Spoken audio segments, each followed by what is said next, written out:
Ahojte, dneska si povieme viacej o turistickom ruksaku Vapor, ktorý je určený na kratšie túry, ale za niekoľko dní si vyskúša aj Kilimanjaro.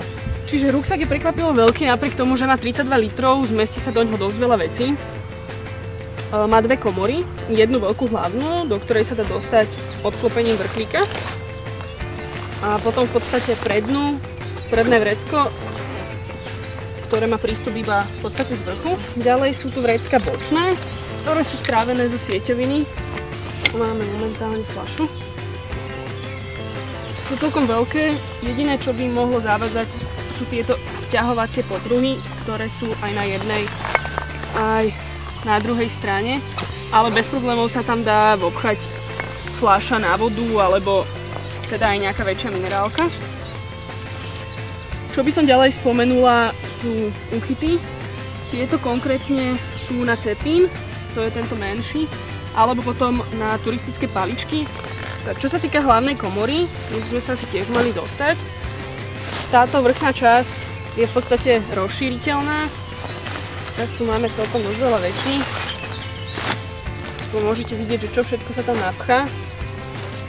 V prípade, že ho chcete menší, tak komoru iba zmenšite, máte ho nižší a je kompaktnejší, možno že na menej dní. Je tu aj vnútorná prehliadka, samozrejme my závisláci od počítačov urveme tam aj počítač. A potom, keby sme si ho chceli pozrieť celý, tak to vyzerá znútra. Máme tu aj úchyt na kľúče, aby sme ich nestratili počas dlhšej túry. Ešte by som ďalej spomenula úchyt hore. Ja väčšinou zvyknem nosiť flísku alebo nejakú inú bundu. Tu upevnenú.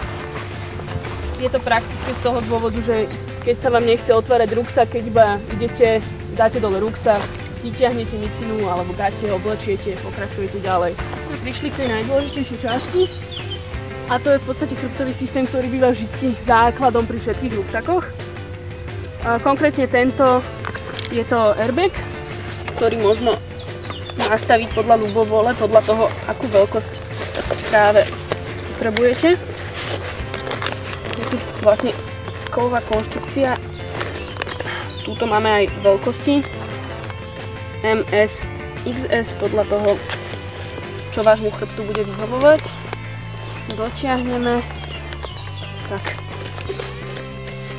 Tu máme ramenné popruhy. Upevnenie na hadičku hydratačného systému. Hadička príde týmto smerom, tu sa uchytí. Potom hrudný popruh, ktorý možno aj takýmto spôsobom nastaviť.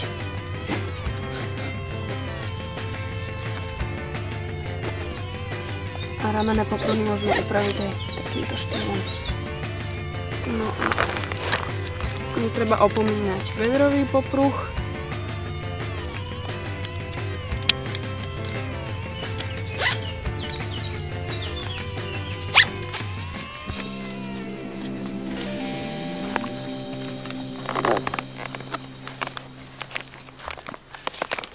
Vrchlík má elastickú gumičku.